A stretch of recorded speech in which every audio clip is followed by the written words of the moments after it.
Good evening. Welcome to the first Village Council meeting of August 2022. Whether you're here in council chambers or watching at home, we're glad you've joined us. As is our custom, we'll begin the meeting with the Pledge of Allegiance. I pledge allegiance to the flag of the United States of America and to the republic for which it stands, one nation, under God, indivisible, with liberty and justice for all.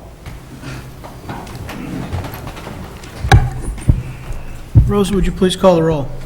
Mayor Barnett, Here. Commissioner Jose, Here. Commissioner Wallace, Here.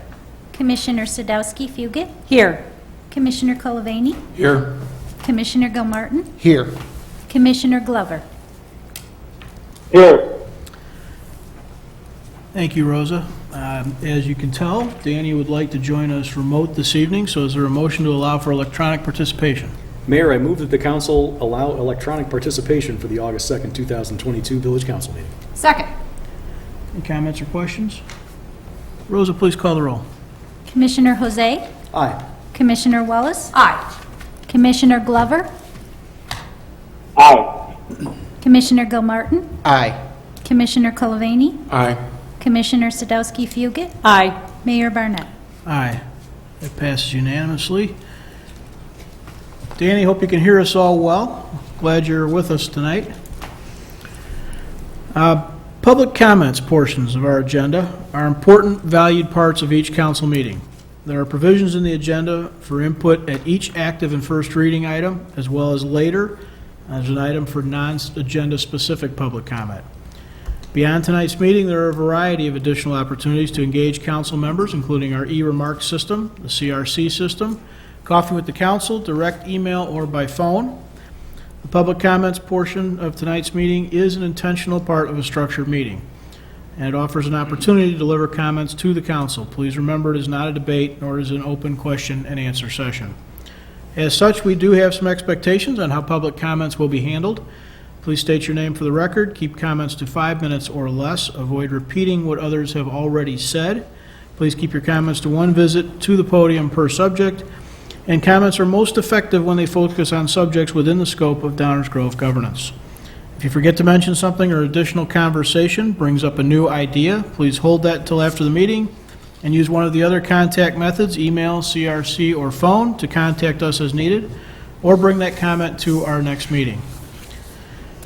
Item 3 on our agenda tonight concerns minutes of previous council meetings. Is there a motion concerning those minutes? Mayor, I move that the council adopt the July 19th, 2022 minutes as presented. Second.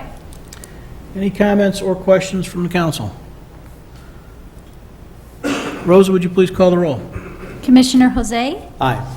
Commissioner Wallace, Aye. Commissioner Glover, Aye. Commissioner Gilmartin, Aye. Commissioner Colavani, Aye. Commissioner Sadowski-Fugit, Aye. Mayor Barnett. Aye, that passes unanimously.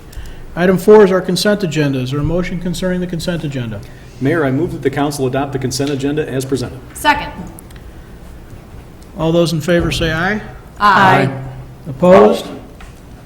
That passes unanimously as well.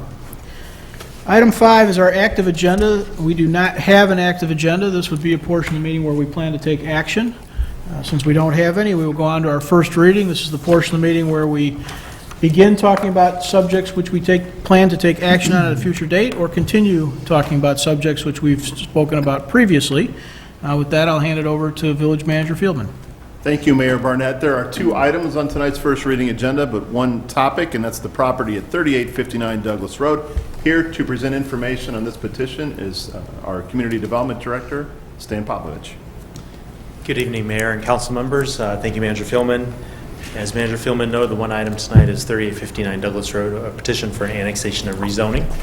A property is located in the northeast corner of the village, particularly at the northeast corner of Douglas Road and 39th Street. Property consists of 2 lots and is immediately adjacent to the village to the south and to the east of the subject property. Upon annexation, all properties annexed in the village automatically come into R1, which is the most restrictive zoning classification. The petitioner is requesting a rezoning along with the annexation to rezone to R2, which would be consistent with the surrounding zoning classifications and the size of the lots that are out there.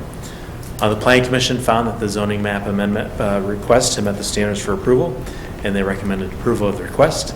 I'd be happy to answer any questions for you, and the property owner is here tonight as well. Thank you, Mayor and Council. Thank you, Stan.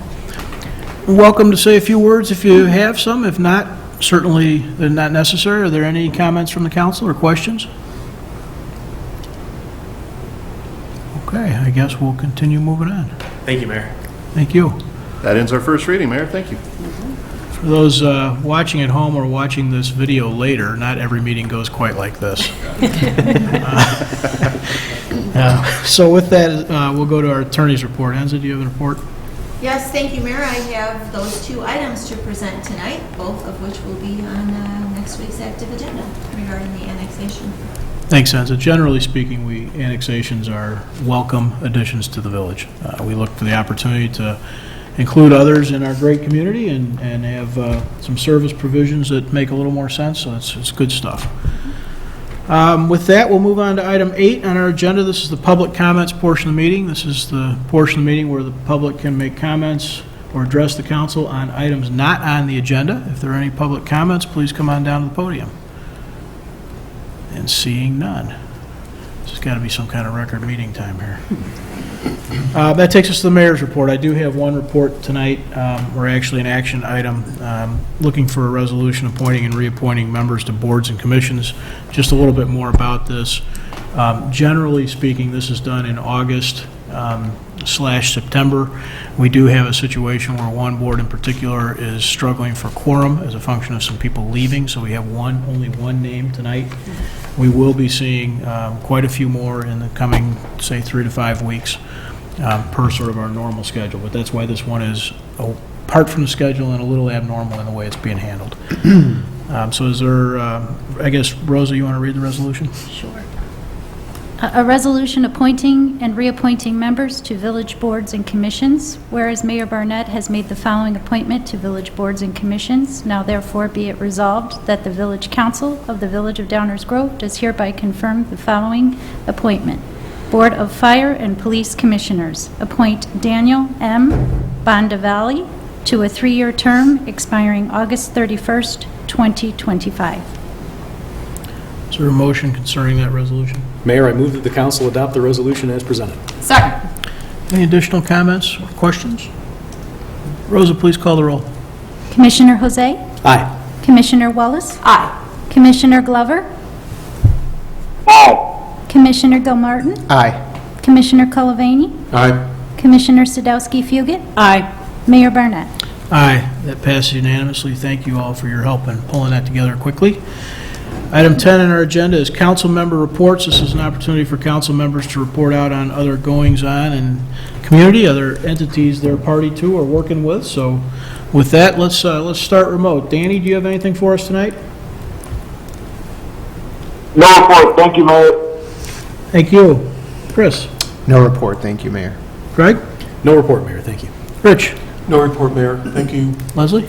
Yep, just one. The Grove Foundation is going to have our 29th annual golf outing on Saturday, September 10th, 1 o'clock registration and 2 p.m. shotgun start.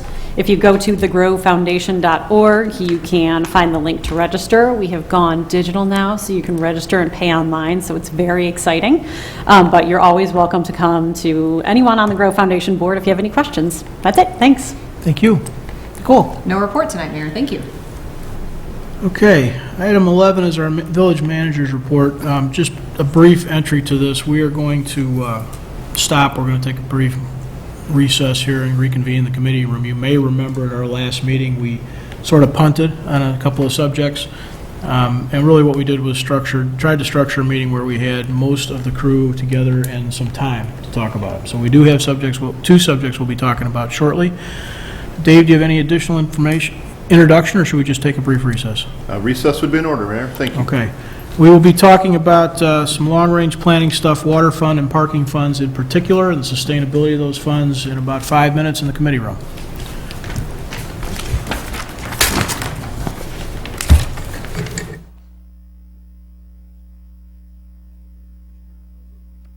Back to order. We're here in the committee room to talk about water fund sustainability and parking fund sustainability. It's a big subject in front of us. It's a big part of what we do, which is long-range planning, and this is certainly in that category. Dave, I'm going to hand it over to you. We are updating the 2021 to 2023 long-range plan. We do this every other year. We did a big long-range plan last summer, and we're just updating it this summer. As we know, that the key elements of our long-range plan are our strategic goals, key trends and issues that affect our long-term, strategies and solutions that we put in place to address the issues we identify, and the council's work plan, the priority action items for this council.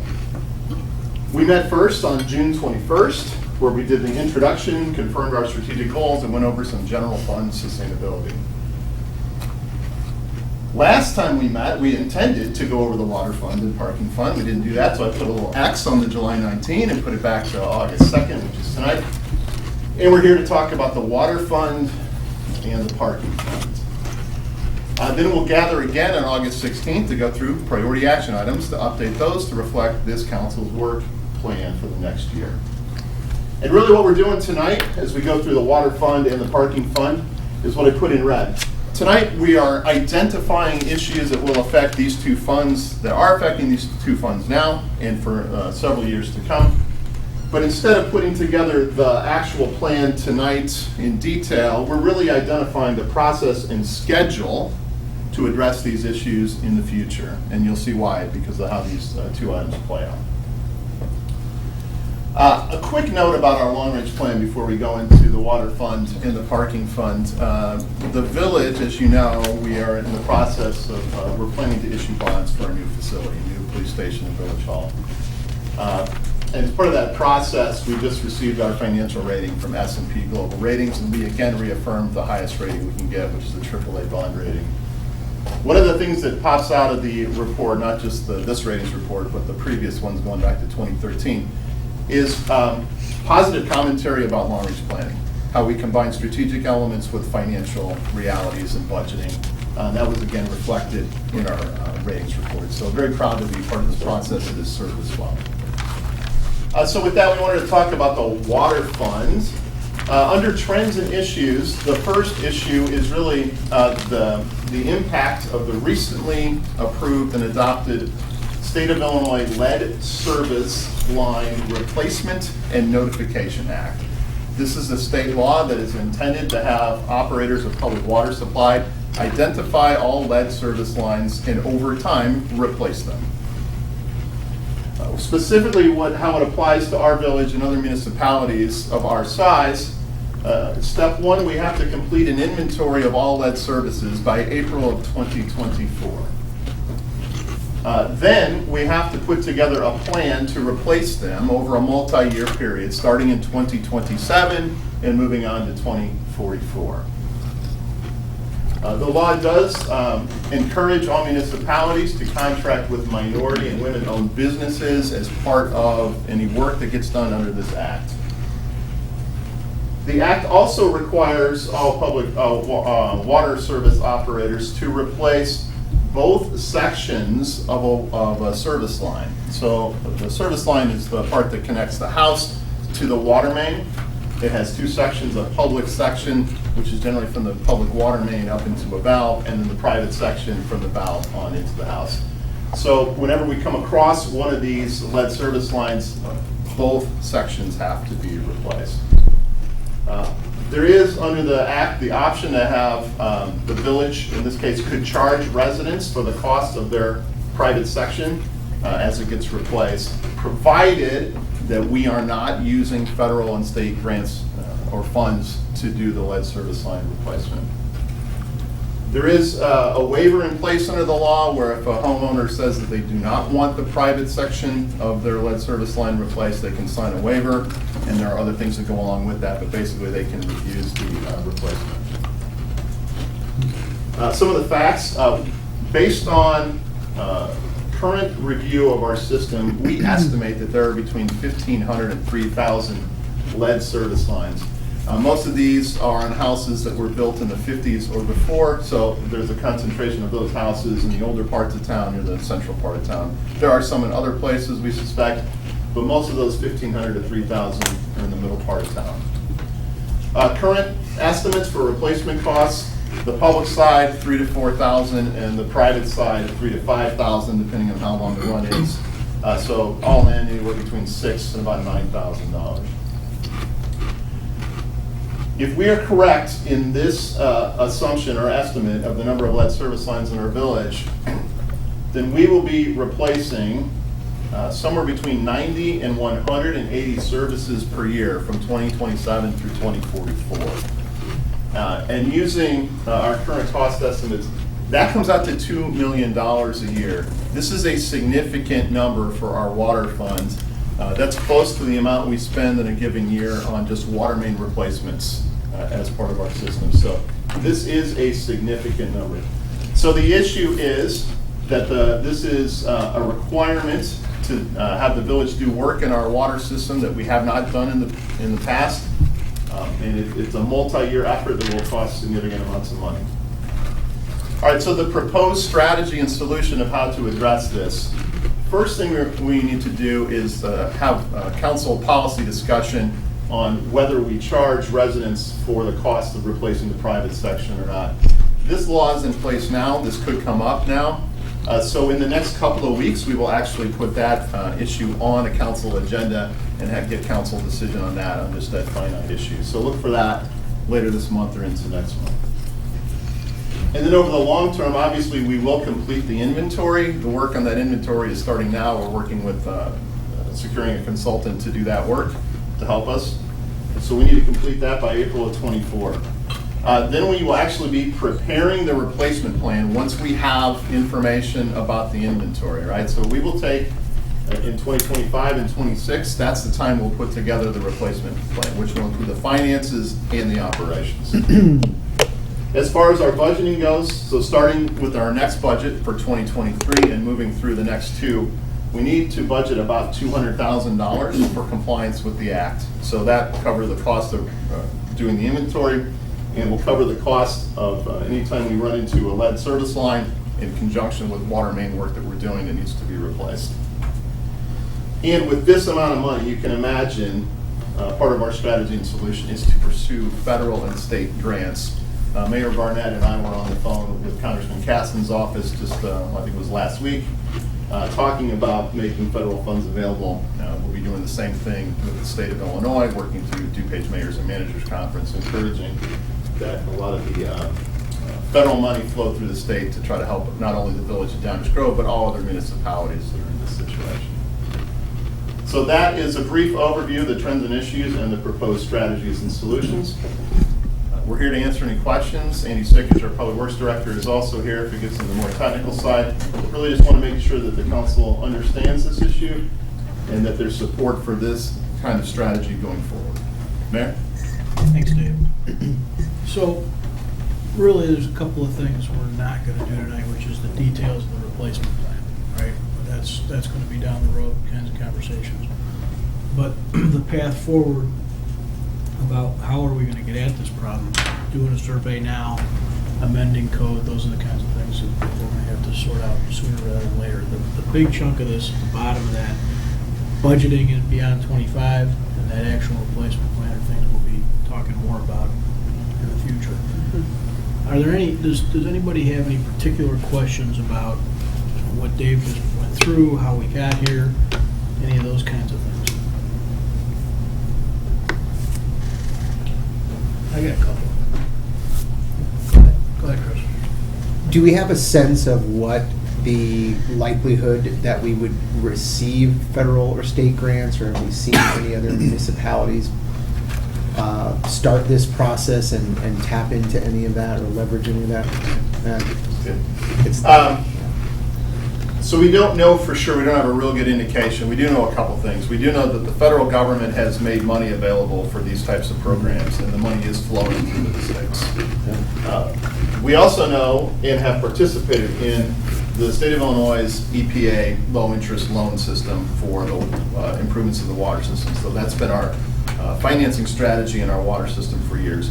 We know that money will also still be available. We could choose to use it, apply for it, as long as the EPA approves it, for this type of work. There's talk that some of that money through the state, a low-interest loan, could end up being forgivable loans in certain conditions. One of the big unknowns, though, is the state of Illinois has not published the administrative rules or the programs that go along with this. So the law is in place, but we're still waiting on the details. So most of the communities we work with in this county are anticipating that some money will be made available. We're also looking out for issues related to whether it's need-based, ability to pay based, those kind of things. And so some of that money may be diverted into other areas outside the village of Downers Grove. So we'll be watching that as well. And then just to be clear, I think I know the answer to this, but just so that those who are at home who may be watching, when we were talking about lead service lines, none of this has to do with our water mains. These are all from the main to individual houses that are, whatever, up to 3,000 potentially in the village that are have lead, are using lead. That's correct. Yeah. The distribution system from Lake Michigan Water all the way up to the service lines, lead is not an issue. Yeah. It's only in those service lines. You're Okay, correct, Commissioner. thanks. On that need issue or not, as Dave said, we won't really know until we have the rules. Yeah. But if you kind of picture this across the entire state, right, this issue affects every municipality, not just Downers Grove. And one of the things we learned on the call last week is there are only 3 states with this mandate in play. And so as it relates to sort of the magnitude of the federal money, my gut, which is not worth anything right now, but suggests it's probably not going to be enough for all the municipalities in the state of Illinois to end up having this paid for. There's going to be communities that just frankly have far more need than we do. And there's going to be limits to the federal money because it's only 3 states that are in this one. Can you speak louder, please? I'll try, David. So it seems likely that we should be thinking, until the rules are published and we really understand it, that we're going to have to figure our way through this. It's a non-answer to your question. No, but yeah. There's a sense of magnitude. It's every community in the state Yeah. of Illinois.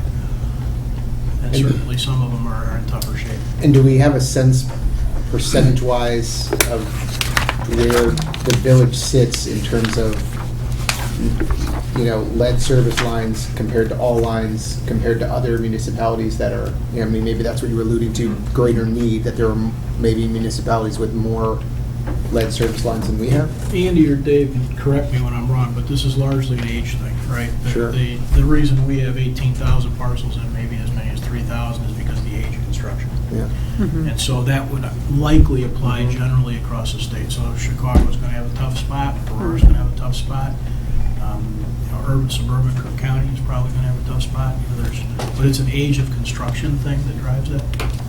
But we also have a lot of new construction turnover, which I assume when those... Yes, and those were accounted for in these numbers. We've been averaging about 40 lead service line removal and replacement with a brand new line as part of a new house or a major addition. That's been about our average. So that number is accounted for here. We think that kind of redevelopment outside of this program will continue to take place, leaving about 90 to 180. I would say that we have much more familiarity with DuPage County because we talk to those other municipalities near us. Downers Grove, kind of on the high end, given the size and age of our community and when the housing stock was built. We know our friends in Aurora have a very, very significant issue with the number. They're one of the highest in the state. So Elmhurst, Wheaton, similar sized towns, similar age towns, that we're a little bit higher than some of those. And when there's a tear down, is the resident who's building the house responsible for the the private side of it? Yeah, building code Yep. and Requires that. other codes require that. Usually what happens is they end up having to be replaced at a greater size. Yep. So it's not the fact that the material they're made of that's causing it to be Okay. replaced. It's the plumbing code, Illinois health codes that require it to be upsized. And when you upsize, you got to build it to modern standards for materials. So it goes all the way to the main with the new size. And sorry, last question in it. In that regard, when there's a tear down and new construction, are we covering the public half of it? No. No. Got it. Okay, thank you. quick clarifying question. So, given that we have the option to charge the resident for the cost of replacing their private section, if we chose not to do that, does that take those public and private numbers and add them together? For us? For yes. us? Yes, Okay. yeah. But we're working with some round numbers that won't move the needle all that much in terms of planning at this stage for future years' costs. Okay.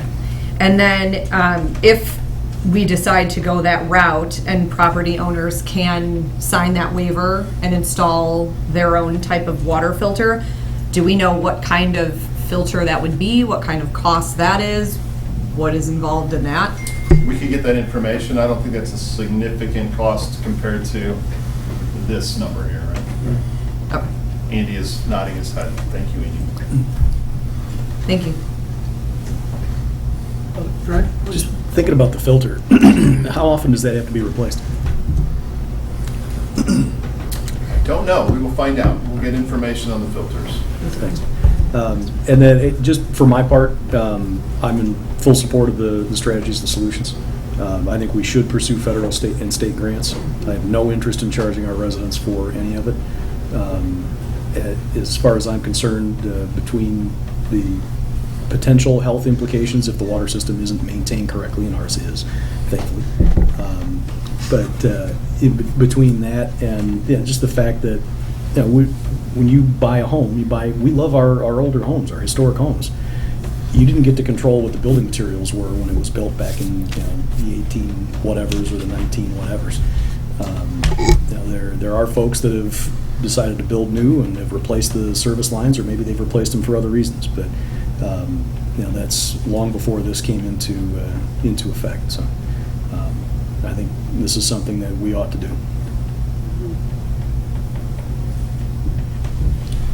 How much, this is not fair, I'm going to ask it anyway, how much confidence do we have in that 1,500 to 3,000? We're going to turn around and find out it's 9,000? Andy guaranteed me that this is absolutely correct.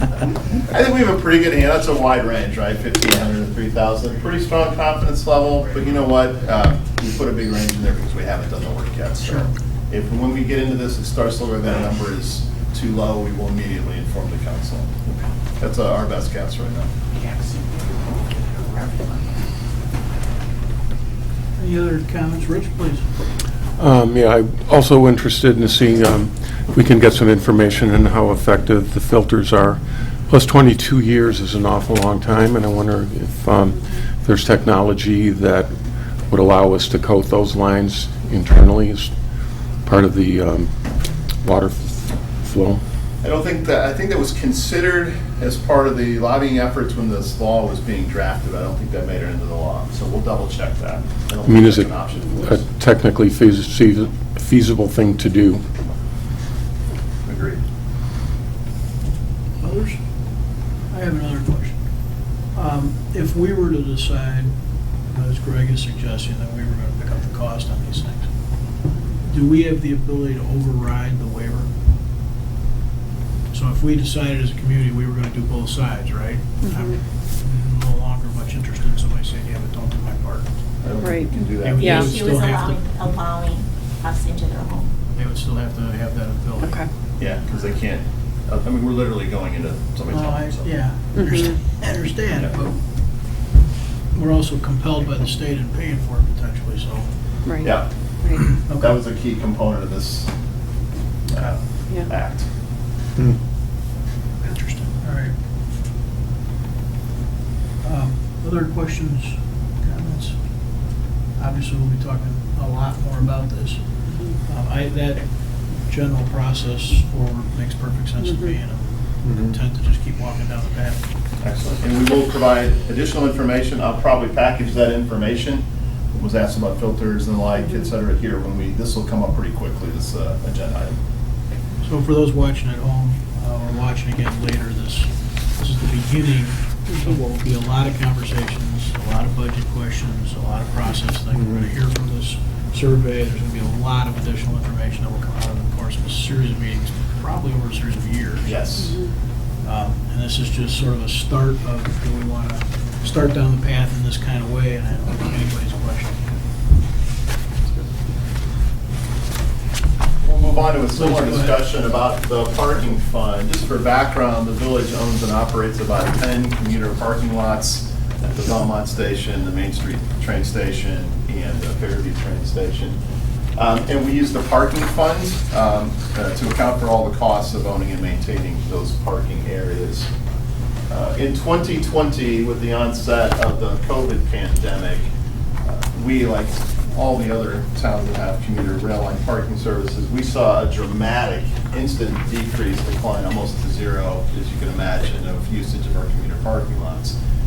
And as we've progressed throughout that pandemic, and hopefully now post-pandemic, if you will, we still are experiencing a decrease in commuter parking usage, particularly because commuting habits have changed as work patterns and work options have changed. So we continue to monitor this, but we are continuing to experience a decrease in commuter parking usage.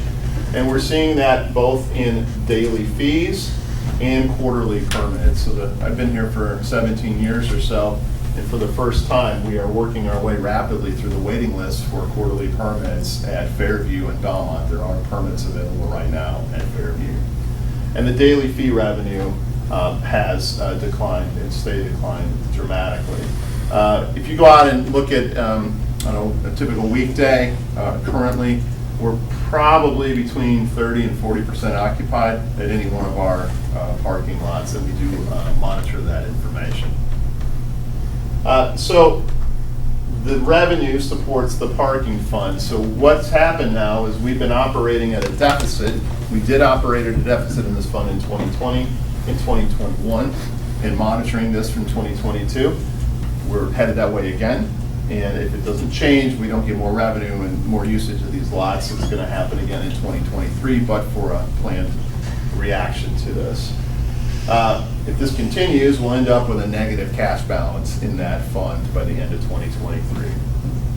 On the expense side, typically we spend anywhere between $1.3 and $1.5 million a year maintaining the parking system. The biggest component of this is maintaining our parking structure in the downtown. It was built in 2004 or so. It needs to be maintained, and we have a maintenance plan that this council is familiar with. It was approved by this council, I think earlier this year. We had an iteration of it a couple of years ago. So this is a pretty simple issue identification. There's not as many people parking every day in our commuter lots, and therefore the revenue is down, and we still have costs to maintain the system. So strategies and solutions. First and foremost, we will continue to maintain that valuable asset in the parking deck. We are committed to that, just like all of our other infrastructure systems. Don't defer maintenance on those items, though. It's pay us now or pay us more later. So we'll continue to maintain that parking deck. But we are in a position to defer maintenance on the surface lots for just a couple of years. And that's what we're recommending here, is to not do any resurfacing work on those lots in the next 2 years. We have a budgeting line item here on our strategies and solution. Has to do with how the parking funds and the general fund support each other. So we would be reducing an administrative transfer among those two funds, which would have the expense of decreasing the expenses in the parking fund and have an impact on the other side of increasing expenses in the general fund. We will continue to monitor the parking system usage just to make sure we have an understanding of what the work patterns look like and the commuter patterns look like. And here's the real action item. In 2023, develop a financial and operations plan for the parking fund and really the entire commuter parking system. So why did we pick that? One of the reasons we put that as a time frame is that we are just now, in the next week or so, taking Lot L, 85, 88 spaces or so, right here on the Civic Center property, out of the mix, right, not available. In the short run, we know for sure that the system will be able to accommodate that. But we wanted to see what that looks like over the next year or so. And the other reason we set this horizon is to just get more time to see what is happening with commuter patterns, work patterns, and how these parking lots will be used. So right now, we don't think it's come to equilibrium or normalized yet. It's still creeping up, so we wanted to give it another year or so to figure out what that looks like without the Lot L spaces, and another year to look at those numbers. And this plan would be both financial and operating. So when we put this plan forward, it could be any and all aspects. How many spaces do we have? How are they charged? Are they dailies? Are they permit? Where are they located? All those things would be on the table once we have enough information about how the parking system is normalizing and hitting some financial delivery. So this is very straightforward. Usage is down, revenue is down. We still have expenses primarily in the parking deck. We should continue to monitor, defer some maintenance on surface lots while the usage is down, and in 2023 begin a process of putting all the pieces together, financial and operational. Mayor? Thank you. Comments, questions? Get some further clarity? Anyone? Rich? Yeah, I'm, I guess most intrigued by the parking permits, and I know there's been a long time practice of people to keep their permits while they're taking the train downtown, and when they switch employment and no longer take the train, they hold on to their permits. So I'm interested in how we handle that oversell kind of scenario, and if that's the best way to solve that problem. I mean, if we have finite parking spots, and then we have a number of spots that are going unused because the person has purchased the permit but is no longer using it, if there are more perhaps technological ways to, license plate spotting and things like that. And I don't know what the solution is, but it seems like we are now reshuffling the deck. Those people who have had to wait for, I would presume, years, are now coming up and, hey, it's available. Still a significant wait list on the Main Street. Still, yes. That oversell rate is a key component to how we manage now. Over the years, we've been increasing that oversell rate. It's been working just fine. Some of the, if you look at Metra's commuter numbers, those started to decline even before the pandemic. The oversell rate will be a major component of how we manage. Pricing will be a major component of this plan, I suspect, at least a discussion item. And also the mix between permits and daily fees. And remember, Metra has a role in determining those things as well. And which is a great segue to my next question. Is Metra providing any parking or any ridership projections for the next year, 2 year, 5 years? They do provide us with monthly reports. We've been really looking at them sort of in historic data, but we can double check those reports to see if they have projections moving forward. I assume they're projecting a return. It's just, where does it level off? Well, one of the things we have to wrap our brains around is the permanence of people working remotely versus going into the office, or the bookend, come in the office on Monday, Friday, Tuesday, Wednesday, Thursday, go, work from your home office. So I'm not sure what's the best way for us to capture that real data. When we built these systems, the commuters were commuting almost always on a 5-day-a-week, very predictable. These systems now are outdated. The numbers we have suggest that people will stay home on Mondays and Fridays, and commute Tuesday, Wednesday, Thursday, with Wednesday the heaviest day. So that is challenging to build a system around that kind of curve. Right. So, but we're up for it. We'll have more data by next year. Anyone else? I'm sure every single one of those people is heads down working on Friday and Monday. One thing that I'd like to make sure we continue here, as we have for quite some time now, I think it kind of got, at least in my recollection, kind of got rolling with streets. But we've been pretty committed to maintaining the stuff we have, the assets that the community owns. And I don't want to get off of that. So obviously, we're going to have to figure something out, and there are going to be likely some changes.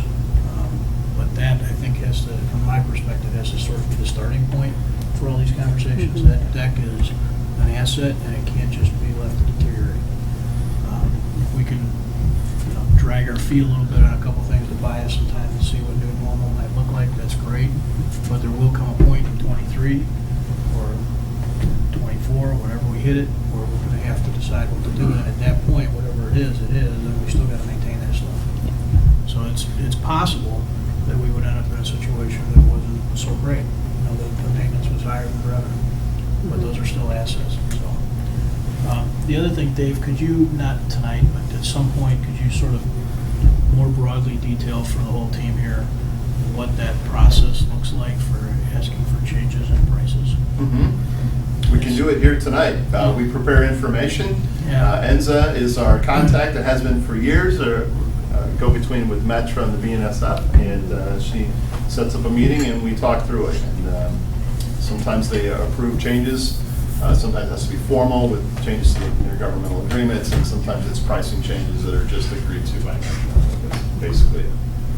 The other thing that would be interesting for me to understand better as we go forward is our existing IGAs with those service lots. How many of them we have the ability to, for lack of a better term, walk away from? Yeah. You know, right now we're maintaining them at an agreed rate for agreed purpose, at agreed pricing. But if there's a lot of them, yeah, the deck is ours. Mostly we own it. It's an asset in the middle of our town. There might be other pieces of property we no longer want to be in the business of owning or leasing or however we've got it structured. So The mayor really is hitting on one of the challenges of this system, because there's different owners. There's properties that we own, there's properties that Metra controls, there's properties that the BNSF Railroad owns. Metra has been a big supporter of obviously helping us maintain those parking lots, and over the years, on occasion, they've given us significant grants to pay for capital costs, especially for reconstructions. In exchange for their funding, we agree to maintain a certain number of spaces throughout the entire campus, and we agree to certain pricing. So it is a complex system of ownership, pricing, and funding that has been on top of this for years, and so that will be a major discussion point, a component of the plan moving forward. so everybody understands they're not all the same. Right. Not even close. Okay. Dave, can you remind all of us how often we try and do maintenance on the deck? Every year, there's a component to maintaining the deck.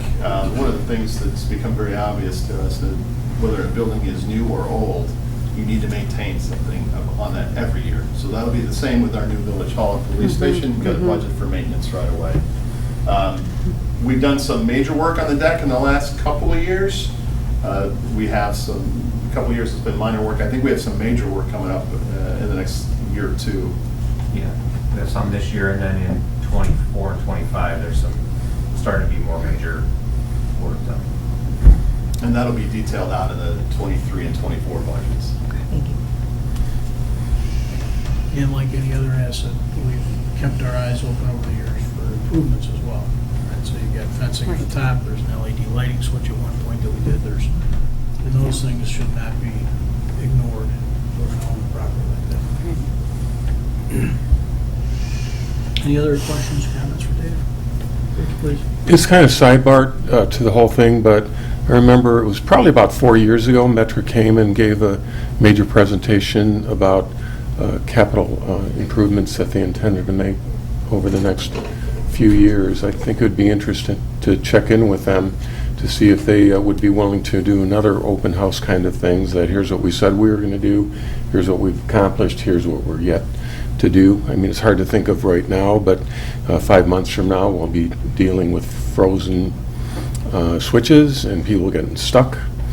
And, I'd rather see if we could be up front on that. Will do. Anything else? Okay. Thank you, sir. So with that, we will leave these in the draft report. The final report for the update will come to the council after our next meeting. Our next meeting is August 16th to set the council work plan for the balance of this council. So looking forward to that. We'll have that report out the Friday before that meeting. Good. We have received good policy direction on there. Thank you. We have a couple of audience members here. Any comments from the audience on these two items? The question I have for you is, some of these lots that are not being used, so many other villages rent them out on a weekend basis to events, and sometimes they get quite a bit of revenue for a weekend. And is there anything weekend permits, because with Hallapalooza and stuff, a lot of people are thinking, oh, we can just park here. But if you direct them to a weekend permit for event permit, the same way Metro has a event ticket, Palooza, can we basically bring in revenue by having an event permit for Palooza with some of these spots that aren't being used up? Or other events downtown? So, under our current practices, we do allow parking in certain parking lots over the weekend and evenings. And we also work with our community members and not-for-profit organizations to allow them to use our parking lots for their events. So Rotary Road Fest, Oktoberfest, those types of things. There have been others. I think a couple years ago, there was an event in the Belmont parking lot. So yes, we do have all those things that Mr. Kelly is talking about. Metro's spending a small fortune advertising people getting back on trains. I used to work with Metro like 30 years ago, and I recognize the marketing approaches. They got probably a couple $100,000 campaign throughout the whole 6 lines. So it should improve quickly. David? Can you explain what you mean by the oversell rate and process, please? Yeah, so for example, if we have a parking lot that has 100 spaces, we may sell 125 quarterly permits. So it's an oversell rate of 25%. And with those, in that example, the idea is still the lot would not be ever 100% occupied on any given day. Meaning that of the total number you're selling, the assumption is not everyone takes advantage every day? That's correct. And that's been in place from all my years in working in municipal government on these train lines. So 20 to 30, 35% oversell rate, depending on the lot and the community, has been in place. And not just an assumption, we back it up with monitoring actual data to see when it's peak and when it's sold out and those kind of things. Thank you. Okay. With that, is there a motion to adjourn? Move to adjourn. Second. All those in favor say aye. Aye. Opposed? We are adjourned. Thank you all. Good night. Thank you.